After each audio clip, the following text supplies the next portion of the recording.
ಪ್ರೀತಿಯ ಸ್ನೇಹಿತರೆ, ಸೋಷಿಯಲ್ ಮೀಡಿಯಾದಲ್ಲಿ ನಾನೊಂದು ಪೋಸ್ಟನ್ನು ನೋಡಿದಾಗ ನನಗೆ ಅಚ್ಚರಿ ಆಯಿತು, ಅಷ್ಟೇ ಅಸಹ್ಯವೂ ಆಯಿತು. ವಸಂತ ಗಿಳಿಯರ್ ಅನ್ನುವ ವ್ಯಕ್ತಿ ಧರ್ಮಸ್ಥಳದ ಪ್ರಾದೇಶಿಕ ಮ್ಯಾಪ್ ಲೊಕೇಶನ್ ಬಳಸಿಕೊಂಡು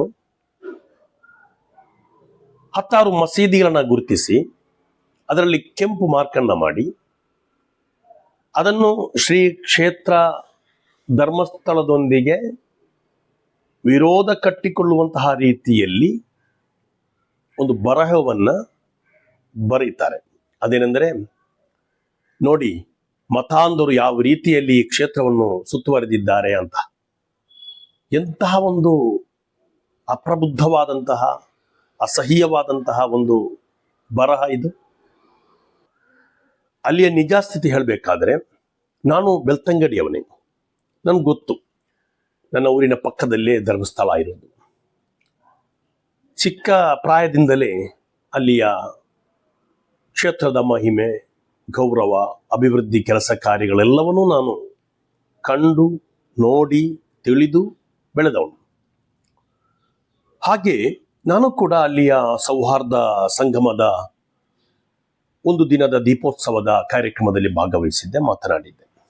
ಅಲ್ಲಿಯ ಆ ಒಂದು ಆತಿಥ್ಯ ಅದ್ಭುತವಲ್ಲ. ಸಮಾಜದಲ್ಲಿ ಯಾವುದೇ ಜಾತಿ, ಧರ್ಮ, ಮತ, ಪಥ ಅನ್ನುವ ವ್ಯತ್ಯಾಸವಿಲ್ಲದೆ ಅಭಿವೃದ್ಧಿಯ ವಿಚಾರದಲ್ಲಿ, ಸಾಮಾಜಿಕ ಪಿಡುಗುಗಳನ್ನು ನಿರ್ಮೂಲನೆ ಮಾಡುವ ವಿಚಾರದಲ್ಲಿ, ಬಡತನವನ್ನು ಹೋಗಲಾಡಿಸುವ ವಿಚಾರದಲ್ಲಿ ಗ್ರಾಮಾಭಿವೃದ್ಧಿ ಯೋಜನೆ ಅನ್ನುವಂತಹ ಆ ಒಂದು ಬೃಹತ್ತಾದ ಕಾರ್ಯಕ್ರಮ ಹಮ್ಮಿಕೊಂಡು ನಮ್ಮ ಸುತ್ತಲಿನ ನೆರೆಕರೆ ಹಾದಿ ಬೀದಿಗಳಲ್ಲಿ ನಿರಂತರವಾಗಿ ಕಾರ್ಯ ಚಟುವಟಿಕೆಗಳನ್ನು ನಡೆಸಿದಂತಹ ಒಂದು ಕ್ಷೇತ್ರ ಅದು.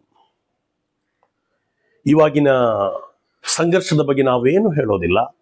ಮುಸಲ್ಮಾನ್ಗೆ ಯಾವುದೇ ಸ್ಟ್ಯಾಂಡು ಇಲ್ಲ. ಆ ಕ್ಷೇತ್ರದ ಗೌರವ ಉಳಿಯಲಿ, ಅವರಿಗೂ ನ್ಯಾಯ ಸಿಗಲಿ, ಹಾಗೆ ಸಂತ್ರಸ್ತರಿಗೂ ನ್ಯಾಯ ಸಿಗಲಿ ಅನ್ನುವುದೇ ನಮ್ಮ ಸ್ಟ್ಯಾಂಡ್. ಅದಲ್ಲದೆ ಬೇರೆ ಏನೂ ಇಲ್ಲ. ಯಾವ ವಿಚಾರದಲ್ಲಿಯೂ ಕೂಡ ಮುಸಲ್ಮಾನರಾಗಲಿ ಯಾವ ಮಸೀದಿ ಆಗಲಿ ಇಂಟರ್ಫಿಯರ್ ಆಗುವುದೇ ಇಲ್ಲ.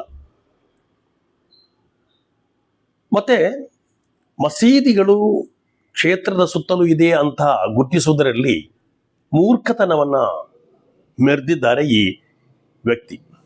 ಅಂದ್ರೆ ಈ ದೇಶದಲ್ಲಿ ಮುಸಲ್ಮಾನರ ಆರಂಭವೇ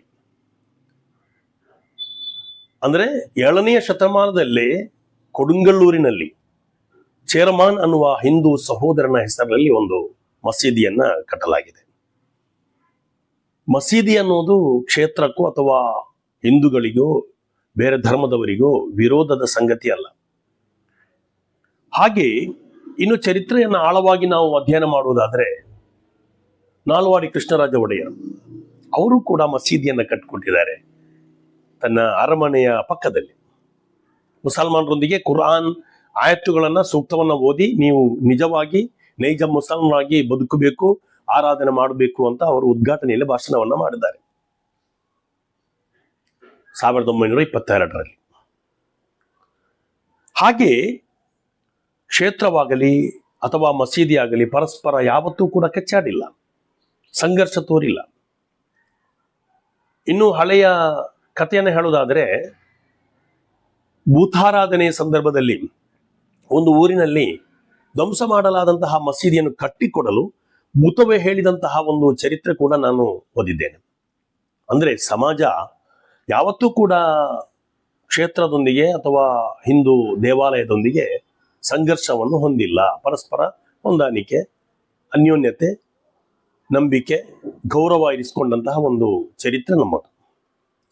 ಹಾಗಿರುವಾಗ ಈ ರೀತಿಯಾಗಿ ಮಸೀದಿಗಳನ್ನ ಎತ್ತಿ ತೋರಿಸಿ ಆ ಕ್ಷೇತ್ರದ ಸುತ್ತ ಮತಾಂಧರು ಬಂದಿದ್ದಾರೆ ಅನ್ನುವಂಥ ರೀತಿಯಲ್ಲಿ ಈ ಸಮಾಜವನ್ನು ಒಡೆದು ಹಾಕುವ, ಸಮಾಜದಲ್ಲಿ ದ್ವೇಷ ಹುಟ್ಟಿಸುವಂತಹ ವಿಚಾರವಾಗಿ ಈ ವ್ಯಕ್ತಿ ತುಂಬಾ ಅಸಹ್ಯವಾಗಿ ಕೋಮು ಭಾವನೆಗಳನ್ನ ಕೆರಳಿಸುವಂತಹ ರೀತಿಯಲ್ಲಿ ಪೋಸ್ಟನ್ನ ಮಾಡಿದ್ದನ್ನು ನಾವು ಖಂಡಿಸುತ್ತೇವೆ.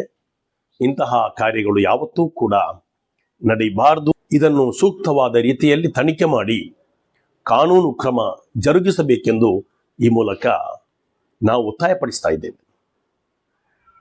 ಕಾರಣ, ನಮ್ಮೂರಿನಲ್ಲಿ ಸೌಹಾರ್ದತೆ, ಸಹಬಾಳ್ವೆ ಸಾಮರಸ್ಯ ಉಳಿಬೇಕು. ಶ್ರೀ ಕ್ಷೇತ್ರದೊಂದಿಗೆ ಆಗಲಿ ಅಥವಾ ಬೇರೆ ಯಾವುದೇ ಕ್ಷೇತ್ರದೊಂದಿಗೆ ಆಗಲಿ ಯಾವತ್ತೂ ಕೂಡ ಮುಸಲ್ಮಾನರಿಗಾಗಲಿ ಯಾವುದೇ ಮಸೀದಿಗಾಗಲಿ ಯಾವುದೇ ತಕರಾರು ಇಲ್ಲ, ಯಾವುದೇ ಸಂಘರ್ಷವೂ ಇಲ್ಲ. ಮಾತ್ರವಲ್ಲ, ಆ ಕ್ಷೇತ್ರದಿಂದ ಹಲವಾರು ಅನುಕೂಲಗಳು, ಸವಲತ್ತುಗಳು ಮುಸಲ್ಮಾನರಿಗೂ ದಕ್ಕಿದೆ, ಮುಸಲ್ಮಾನ ಮಸೀದಿಗಳಿಗೂ ಸಿಕ್ಕಿದೆ ಅನ್ನೋದನ್ನು ಕೂಡ ಈ ಸಂದರ್ಭದಲ್ಲಿ ಒತ್ತಿ ಹೇಳುತ್ತಾ, ಈ ವಿಚಾರದಲ್ಲಿ ಈ ರೀತಿಯಾಗಿ ಧರ್ಮವನ್ನು ಎಳೆತರುವಂತಹ ಪ್ರಯತ್ನ ಮಾಡಬಾರ್ದು. ಇದು ನಾವು ಮುಸಲ್ಮಾನರಾಗಲಿ ಅಥವಾ ಮುಸಲ್ಮಾನ ಸಂಘಟನೆಗಳಾಗಲಿ ಅಥವಾ ನಮ್ಮ ವಿದ್ವಾಂಸರಾಗಲಿ ಯಾವತ್ತೂ ಕೂಡ ಶ್ರೀ ಕ್ಷೇತ್ರದ ಬಗ್ಗೆ ಒಂದಕ್ಷರ ಮಾತನ್ನು ಕೂಡ ಆಡಿಲ್ಲ ಅನ್ನುವುದನ್ನು ಕೂಡ ಈ ಸಂದರ್ಭದಲ್ಲಿ ಹೇಳಲು ಬಯಸುತ್ತೇನೆ. ಆದ್ದರಿಂದ ಜನಸಾಮಾನ್ಯರು ಇಂತಹ ಪೋಸ್ಟ್ಗಳಿಗೆ ಮರಳಾಗದೆ ಕೆರಳದೆ ಸತ್ಯವನ್ನು ಅರಿತುಕೊಂಡು ಎಲ್ರಿಗೂ ಶುಭವಾಗಲಿ, ಆ ಕ್ಷೇತ್ರಕ್ಕೂ ನ್ಯಾಯ ಸಿಗಲಿ, ಸಂತ್ರಸ್ತರಿಗೂ ನ್ಯಾಯ ಸಿಗಲಿ ಅನ್ನುವಂತಹ ಆ ನಿಟ್ಟಿನಲ್ಲಿ ನಾವು ಮುಂದುವರಿಬೇಕಾಗಿದೆ. ಜೈ ಹಿಂದ್,